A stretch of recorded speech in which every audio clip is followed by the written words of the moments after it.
তোমার কলিজার বন্ধুরা কেমন আছো তোমরা? তোমাদের মাঝে আজকে নতুন আরেকটি ঘটনা নিয়ে আসলাম। ঘটনা তোমাদের হাতের কাজ করতে ইচ্ছা হবে তাড়াতাড়ি কানে হেডফোন নিয়ে বসে যাও আমার গল্পটি শোনার জন্য, কারণ রাতের কাজ করবে কিন্তু তোমরা 100% শিওর। আর আমার গিটার মাঝখানে আমি আমার ইমো নাম্বার দিয়ে ইমো নাম্বার কানেক্ট করে আমার সাথে যোগাযোগ করতে পারবে, তার জন্য কিন্তু পুরো ভিডিওটি দেখতে হবে। বাড়িতে আমি আর আমার শ্বশুরই থাকতাম, আর থাকতো একটা চাকরানি যে আমার সাথেই ঘুমাতো। যখন আমি সকালে উঠতাম আমার পেটে কালো কালি লেগে থাকত।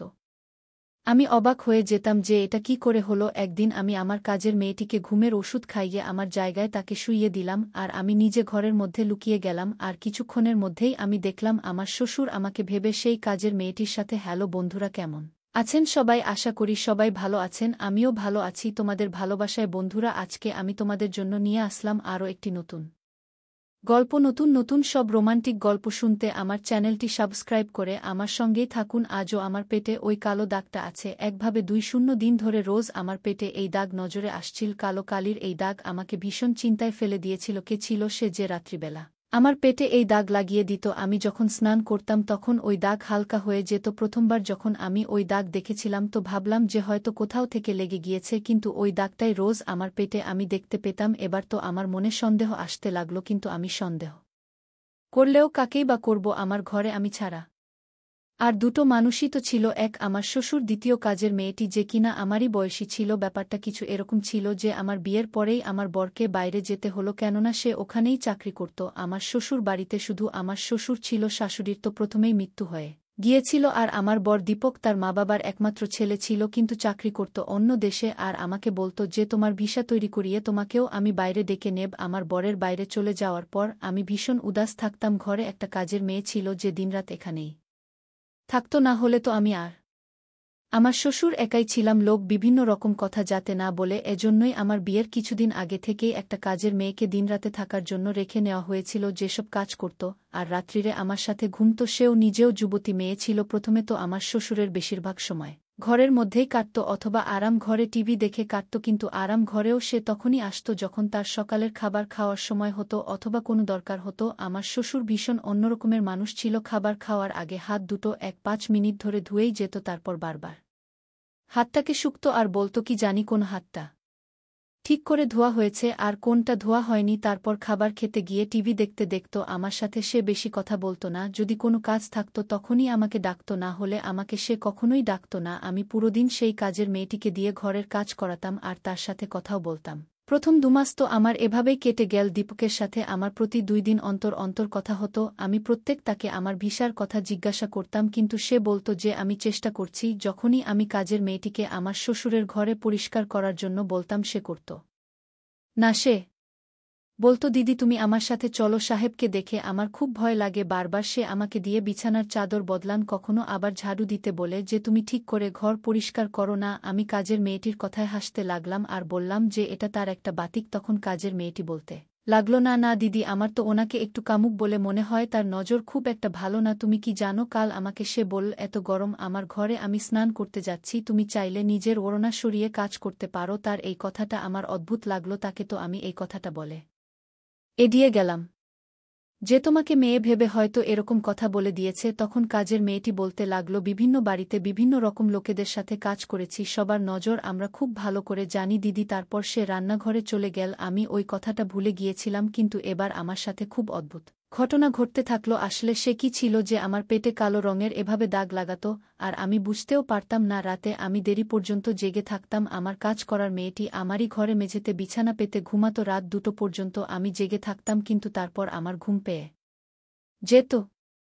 পুরোদিন ঘরের কাজে লেগে থেকে আমি পুরো রাত জেগে থাকতাম, পারতাম না। একবার যখন আমি আমার শ্বশুরের ঘরে তাকে চা দিতে গেলাম তো আমার হুঁশ উড়ে গিয়েছিল। সে কালো রঙের কালি আঙ্গুলে লাগিয়ে পরিষ্কার কাগজে লম্বা চওড়া করে দাগ কাটছিল। তাকে বিকেলের চা দেবার জন্য গিয়েছিলাম, কিন্তু সেখানে আমি যা কিছু দেখলাম আমার তো হুঁশ উড়ে যাওয়ার জন্য যথেষ্ট ছিল। যখন তার নজর আমার উপর পড়ল তখন প্রথমে তো আমি ঘাবড়ে গেলাম। তারপর আমাকে দেখে সে রেগে গিয়ে বলল, তুমি না জিজ্ঞেস করে আমার ঘরে কেন চলে আসো? তোমাকে কি কেউ শেখায়নি যে দরজার বাইরে থেকে অনুমতি নিতে হয় ঘরে ঢোকার জন্য? প্রথমবার সে এরকম ভাষায় আমার সাথে কথা বলেছিল। আমার গায়ের রং তো পুরো ফ্যাকাশে হয়ে গিয়েছিল। আমি পিছিয়ে এলাম খানিকটা, তারপর সোজা নিজের ঘরে চলে এলাম। আমার হৃদয় তো এত জোরে জোরে স্পন্দিত হচ্ছিল যেন বাইরে বেরিয়ে আসবে আমার পেটে লাগা কালো দাগ আমার মাথার মধ্যে ঘুরতে লাগল। তাহলে কি এই দাগটা আমার শ্বশুর? এই চিন্তা আমার মাথায় আসার সাথে সাথে আমি কেঁপে উঠলাম। এটা অদ্ভুত একটা ঘটনা ছিল। আমি ভাবলেই যে না আমার কিরকম একটা অনুভূতি হলো। প্রথমে তো এই কথাটা মেনে নিতে আমার মন বারবার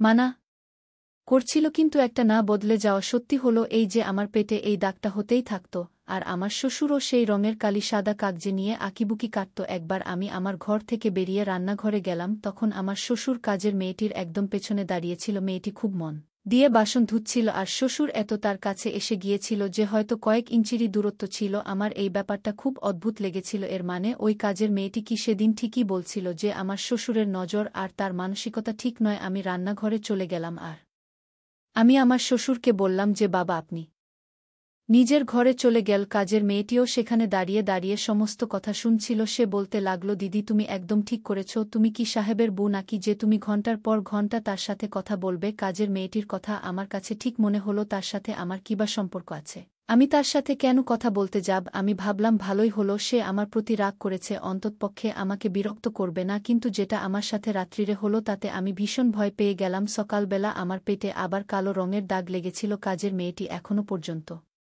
শুয়ে ঘুমাচ্ছিল। আমি যখন তাকে বললাম তখন সে বলতে লাগল, আমার মাথা ভারী, আমার ঘুম পাচ্ছে, রাতভর আমার হুঁশ ছিল না যে আমি কোথায় ঘুমিয়েছি। তারপর বলতে লাগল, হ্যাঁ আমার মনে পড়েছে, রাতে আমার মাথায় হালকা হালকা ব্যথা ছিল। সাহেব আমাকে একটা ব্যথার ওষুধ দিয়েছিল আর বলেছিল যে এটা খেয়ে নাও ঠিক হয়ে যাবে, কিন্তু সেটা খাবার পর আমার জ্ঞান ছিল না। আর আমি ভাবতে লাগলাম কাজের মেয়েটি ওষুধ খেয়েছিল, কিন্তু আমি তো কিছুই খাইনি, আমার কেন কিছু মনে নেই? তাহলে কেন আমার পেটে এরকম দাগ থাকে? এবার আমি ঠিক করেছিলাম যে আর আমি চুপ করে থাকব না। আমি রাতে কাজের মেয়েটিকে একটি ঘুমের ওষুধ খাইয়ে দিলাম আর আমার বিছানায় শুইয়ে দিলাম আর নিজে লুকিয়ে গেলাম। কাজের মেয়েটিকে আমি প্রথমেই বলে দিয়েছিলাম, সে আমাকে সাহায্য করতে রাজি হয়েছিল। আমি পর্দার পেছনে লুকিয়ে পড়েছিলাম। যখন রাত 2 বাজে তখন সুর আমার ঘরে আসলো, আর যখনই সে বিছানার কাছে যেতে লাগলো আমি তখনই লাইট জ্বালিয়ে দিলাম। আমার শ্বশুর পিছনে সরে আসলো, আমাকে তার নিজের পিছনে দেখে সে অবাক হয়ে গেল আর ঘরের বাইরে চলে গেল। আমি দড়ি দিয়ে বাঁধা অবস্থায় ছিলাম, আমার হাত পেছন দিকে বাঁধা ছিল, আমার মুখ রুমাল দিয়ে বাঁধা ছিল।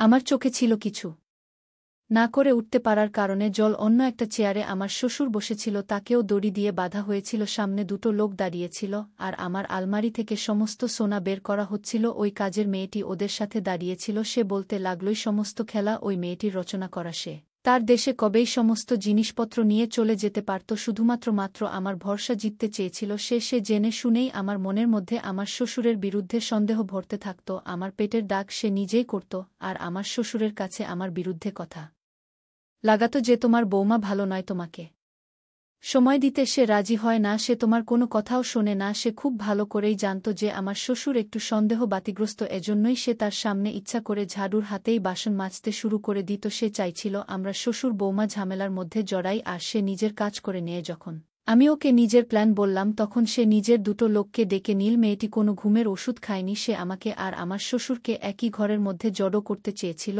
এবং রাতে সে আমার শ্বশুরকে বলেছিল কি তোমার পুত্রবধূ রাতে আমাকে তার জায়গায় ঘুমাতে দিয়ে কারো সাথে দেখা করতে চায়, বিশ্বাস না হলে রাতে তার ঘরে এসে দেখে নেবে। এজন্যই রাতে শ্বশুর আমার ঘরে আসে আর বোঝার চেষ্টা করে আমার বিছানার কাছে এসে যে তাহলে বিছানায় শুয়ে কে আছে। তখনই আমি লাইট জ্বালিয়ে দিয়েছিলাম। আমাকে দেখে সে আবার নিজের ঘরে যেতে লাগল। তখন দরজায় সেই 2 লোক দাঁড়িয়েছিল যাদের হাতে খুব ধার দেওয়া ছুরি ছিল। এই লোক 2 ঘরে ঢোকার সাথে সাথেই কাজের মেয়েটি উঠে দাঁড়িয়ে পড়ল।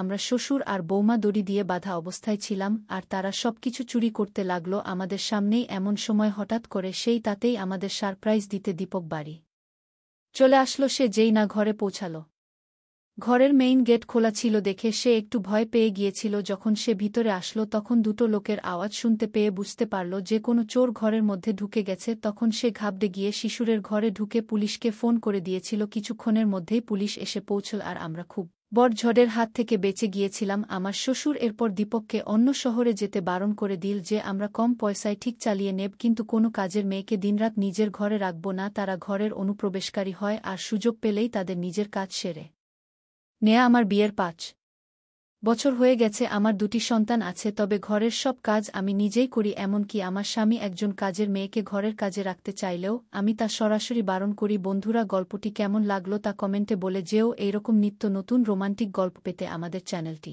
সাবস্ক্রাইব করে পাশেই থাকবেন। ধন্যবাদ বন্ধুরা।